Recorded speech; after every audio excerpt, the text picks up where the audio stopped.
It's been 5 years since season 2 of Konosuba came out and 3 years since the movie came out. A new project was confirmed last year with a new key visual, but since then we haven't heard anything else, and who knows what's going to happen. We could begin a movie, could begin a new season, or they could be working on a longer season, especially because Konosuba each season has only got 11 episodes. Since nothing's confirmed right now, I wanted to talk about what happens after the anime, starting with Volume 6 of the light novels. So the main thing that happens in Volume 6 is that we are introduced to Princess Iris, along with her bodyguard Claire, and her mage teacher, Rain. And the other important thing is we learn more about the sacred treasures and like what happens when the person dies and where their treasures go and all that. And also we learn that Cosmo wants a little sister and he wants her badly. Now, let's talk about Volume 6 because I want to go in more detail because this volume right here is a very good one to start off because it has a lot of funny moments and a lot of good stuff that for like a season 3 would be amazing to see because like I said, when it comes to the anime always exaggerates on a lot of stuff. And there's a lot of stuff in this light novel they can exaggerate on and make better than what the light novel does. Because, like, I enjoy the light novels, but I want to see a lot of it animated because I love the exaggeration they do in the anime because it's so amazing what they do. So, now let's talk about what happens in this light novel. So, this light novel literally picks up after, like, they literally leave the village and they return back home to Axel, like, leaving the Crimson Magic Village, whatever.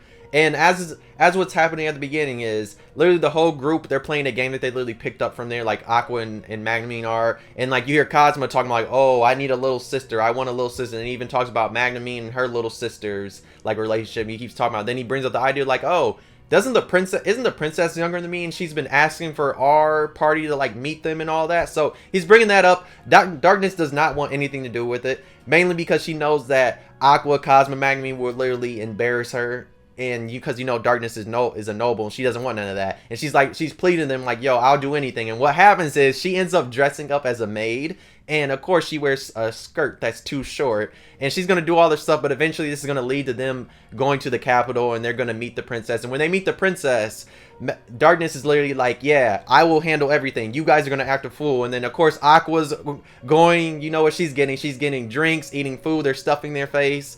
And as they meet the princess, you learn that like basically she's only talking through her bodyguards, and that's when we're introduced to Claire, and like we see Claire's like super close and she keeps only whispering to them. So like the way it looks like, it doesn't look like the princess really talks to nobody, she lets her bodyguards talk to them. And as the night goes, we get to like the dinner table, and that's when they're asking Cosmo about like his adventures, because everybody hears about Cosmo doing all this. And this is where you should know Cosmo's going to start tooting his horn and like talking about all the stuff he does and how he's a big shot and all that, because they want to know like, oh, why is like Mixuragi, you know, the one dude that I don't even remember his name because he's not important, and even in the story they don't even care about him, but the dude that has the sword that Aqua doesn't care about him, they wonder like, oh, why does he think you're superior to him or whatever and all that. So like as he's telling the story, Claire's like, oh, if you're really, you must be a crazy adventurer, can I see your card? And Cosmo gets to avoiding his card, and even Magnamine and Darkness try to step up, and Darkness says like, oh, he's the weakest class adventurer. And like that, and then when she says that, Claire and Iris, they try to call him a liar, saying he's lying about his stuff, and then like Darkness and all them step up for him. And then what happens from there is they go back to the inn or whatever, and then the next day we learn that they want Cosmo to come back as a special guest. And it's like, oh, why do they want Cosmo to come back? And then we learn that Iris wants to talk to Cosmo and like hear more about his story. So then he literally gets to talk about this story where he like basically Darkness walks in naked on him, other type of stuff, gets to talking about that. And we hear about some of the other wacky shenanigans he gets into. And like he stays there for a whole week. And as the week is like going on, Cosmo's teaching her other stuff. They're playing games that she's never played before, because like we basically find out that Iris has been sheltered her whole life, where like everywhere she would go, she would always have this security around her where she could never really make friends and all that. So she was basically lonely, and that's why she wanted to like learn, like talk to Cosmo and learn other stuff about outside.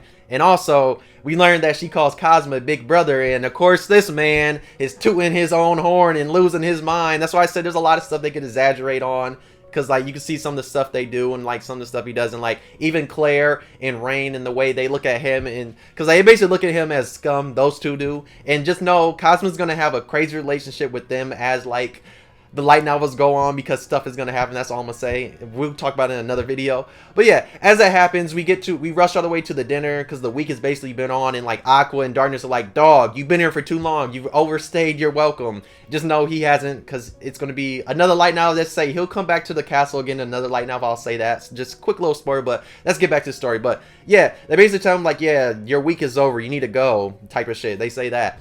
And then we get to the final dinner, and that's where Cosmo's feeling sentimental with Iris, and they're trying to have their goodbyes and all that. And that's where Cosmo comes out with this idea, because he wants to stay in that castle, and he does not want to go back home. And he comes up with the idea of, oh, because he hears about there's a righteous thief, like a thief that's in the capital that's been breaking into different nobles' houses searching for something. He basically talks about that, and he talks about like, oh, how he can do that. And then Claire's like, oh, really? And she says, how about you just stay in a noble's house? And that's when because like at first the nobles are like, yeah, he can go catch this thief since like he's defeated so many demon lord generals and all that. And then nobles are like, ah.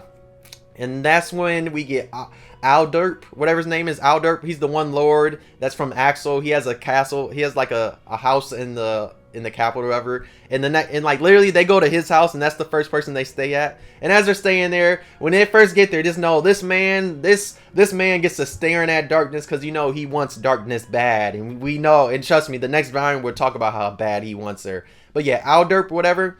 He's gonna let them stay, and as they stay, we get to the nighttime, and like Cosmo's like up late because he's talking about how he's a NEET and all that. And then we get one of the first funny, like super funny scenes that happens like in the capital, and that's when he catches the thief. And when he's catching the thief, he's filling all over the thief, and he finds out the thief is a girl, and the girl happens to be Chris. And the Chris is like, yo, Cosmo, this is me. And like, why did you have to grab me there? And it's hilarious because like they get in this argument, and like she's trying to tell him like, oh, there's something bad in this house. There's some type of bad treasure. And Cosmo's like not trying to listen because he's like, yo, I don't want to get mixed up with you and all that. And like literally Darkness and Aqua them are coming, so he's like, yo, I need to get you out of here, and I won't tell them, just don't get me mixed up with your stuff. So she ends up using bind on him, ties him on the ground, and then she ends up leaving. And like as he's on the ground, Aqua and them, they ask what happened. And then like we get to the next day when they go to the castle for the final banquet or whatever. And literally Claire is over here making fun of him like, oh, you talked all this big game just for you to basically get stopped by the thief and all that. And he's over here trying to like, oh, I basically saved from not losing any money, and the nobles are agreeing with him or whatever. And like she's over here like, yeah, you can't stay in the castle. So he's over here mad. And then what happens, they literally get sent back to the inn and all that, because they're close to leaving soon. And since they're stuck at the inn, what happens is Cosmo and Aqua basically go shopping, because Cosmo has to be stuck with her. And as they're going shopping, they run into Mitsuragi, whatever his name is, the one dude with the sword. And like he's super obsessed with Aqua, and Aqua and Cosmo both like, what is your name again? He gives a gift to Aqua, so Aqua's all happy. She opens it, and then she sees the ring. It doesn't fit on her, and then she literally puts the ring under like a tissue and makes it disappear forever. And he's like, oh, where'd the ring go? And like it's a funny thing that they exaggerate with in the anime. And then what happens next is the next morning, literally the capital's getting attacked by monsters. And this is where one of the funniest scenes is going to happen, and I can't wait. So they get attacked by monster, and Cosmo's like, yeah, I don't want to do it. Then he eventually gets suckered into doing it. And this man ends up dying. He dies by some kobolds. And like it's funny how he dies, because at first he's having a good job. He's using his snipe ability, taking people out, like how Cosmo usually does. And then out of nowhere, Aqua's getting bit by one of the kobolds, so Cosmo runs after it, thinking it's just one. Then they end up surrounding him. They end up basically beating his ass and killing him. And this man goes to the heiress, and he's talking about, I don't want to go back because it was a very embarrassing death. Especially because at the beginning, they literally told him like, Cosmo, you cannot do this because like your rank is low. That's what the knights and all that told him, until like Claire was like, oh nah, he's a very capable adventurer and all that. So basically he gets his ass whooped. And then like even Claire sees, and they're all making fun of him now. So like when he basically goes to like the final banquet and all that, everybody there is not respecting him, and like they're only respecting like Aqua, Darkness, and Magnum, because like those three literally put in work. Like they put in hella work, especially like Aqua with her like different abilities for making buffs and healing people and all that. And of course Darkness with tanking, and Magnum with doing the final explosion, blowing everything up. So at that point he's at his lowest of low, and we might get one of the funniest scenes when the anime does it, because he goes back to the inn crying. This man is crying his eyes off, thinking he's useless and all that. And I pray to God that when we get season 3 that they will do this scene justice, because it's one of the funniest scenes, just seeing this man cry in the thing and the way he's acting. And then what happens is like Chris breaks in again, and at this time she's like, because she told him that they would meet up, and she breaks into the inn telling him about it, because like I forgot earlier that she did do it earlier, and like Cosmo's like, I'm not doing this no more. But once he dies, and like Eris tells him about like the sacred treasures, at this point Cosmo's at the lowest of low, and Chris is literally trying to get him to help him out, and he's like, no, I do not want to do this. You could go find somebody else like Mitsuragi or whatever, and he can do it, because like Cosmo's at the low and he's crying and all that type of stuff. And then Chris ends up telling him about like, yo, And like he even tells her about like the switcheroo thing, because like there's like the sacred treasure that literally is like a switch, because like him and Iris end up switching like in the castle for a little bit, and that's where he ends up leaving or whatever. And like he tells her about that, and then she goes into detail saying like how bad it could actually be, because literally somebody could like switch with the princess if they wanted to like basically take her royalty and stuff like that, whatever. Because we learned that that item is like once the two people switch, if one of the persons they switch with like dies, they can stay in that body. So it's like basically a way somebody can like stay alive forever type of thing. Like he ends up like listening to her and like, oh, he's like, oh, I don't want nothing bad to happen to Iris. So they end up breaking to the castle, and like this scene is going to be phenomenal when it gets animated, because we get to see like this is like one of them times we get to see Cosmo shine, because like him and Chris, they end up breaking in. Like Chris goes by Chief and he goes by lowly assistant or whatever, and like they break into the castle. At first they break into the vault, and then when they break into the vault, there's literally nothing there besides like a manga and like other stuff, but it was nothing important because they're looking for the sacred treasures. And literally so much stuff happens, because like once they break into that vault, and like I think Cosmo or somebody messes them up, the guards find him, and as they're running through the castle, they're taking out the guards left and right. Cosmo's doing a lot of wild stuff and taking them out. So is Chris. Like even people think like they think Cosmo sucks, and he uses like his drain touch and like drains all the energy out of one of the knights. And they eventually get surrounded by like Claire and like a whole bunch of knights, and even meet Saragi, whatever his name is.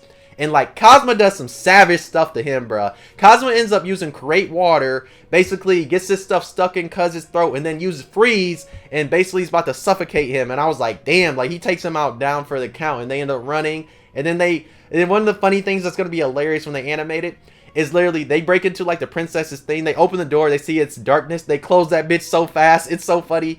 But yeah, Darkness ends up realizing that it's basically Chris and Cosmo, and like she's over here trying to play along. Like they even let her bind her, but then of course drunk ass Aqua comes in, and like she unbinds them, and like Magname's there like losing her mind over like Cosmo, because like Cosmo has a mask on right now, and she's like losing her mind over the thief. Eventually what happens is that him and Chris end up arguing about they need to use steel, but you know when Cosmo used steel, he ends up taking like, especially when it comes to women, he ends up taking like something he shouldn't take. So they both use steel, and then like we cut to the next day where Darkness is literally yelling at both of them, asking like why did they need to do what they do. If they would have just told her, she would have like got the item or whatever. And then we get to learn like what they actually took. We learned that Chris actually did get the sacred treasure, but Cosmo ended up taking Iris's ring. And when you take in the ring, the thing about the ring is that we learned that the significance about it is like that the royalty like in this kingdom or whatever, like they all are like they basically get these rings when they're little, like old enough to have the rings, and like they sleep with them, they never take them off. They only take them off when they get engaged or married, because these rings are supposed to be important. So basically with Cosmo having this ring right now, it basically means he could technically marry her type of thing. And then we get to like the castle scene where they're like explaining what happened, and like Claire's over here losing her mind because she's saying she would love to meet the thief again, because like some of the stuff he did, and like why did the thief have to like be bad and all that. And Cosmo, you know, is tooting his own horn because he's like, oh, you're talking about me, but he doesn't say he's talking about, he's just thinking in his head like, wow, are you disrespecting me, or are you like putting some respect in my name type of thing. And then like as we go on, that's basically the end of the story. They end up like getting transported back, but then like we get like two little epilogues. The first epilogue is like we learn about like Alper, whatever, Alderp, whatever. We learn about that noble. We learn that actually he has a demon that's in his house, and like we basically learn that he has a sacred treasure, and it's kind of setting up what's gonna happen in like in the next bound, because he's over here super obsessed with trying to get Darkness, and we learn he just has his demon and all that. And then like the final like epilogue thing is we basically learn that Iris knows that Cosmo has the ring, and she like literally says, "Big brother, keep this." But yeah, like I said, all in all, when it comes to this light novel, when this finally gets animated, it's going to be amazing. Like, I love the Konosuba light novels. I just want them animated so bad, because they're, like, make it 10 times better, because, like, all the exaggeration. Yeah, I know they're probably going to cut some of the stuff out we don't need, but we'll see. But yeah, if you haven't read the light novels, at least I'll start this series where I talk about them. Like I said, I'm not going to do, like, some super crazy in-depth, but I'm going to try and just go into detail for certain little things that happen. But yeah, if you're new, why not subscribe? If you enjoyed the video, why not subscribe? If you want to know more stuff about Konosuba and like the light novels on that, why not subscribe? If you enjoyed, why not like? If you knew, you could dislike, subscribe, you really enjoyed. But yeah, probably the next video, depending on how this does, I will go over volume 7, and I'll go all the way to like basically 7. I think it's volume 16 or 17 the light novels end. But yeah, thank you for watching. I'll see you next video. Bye.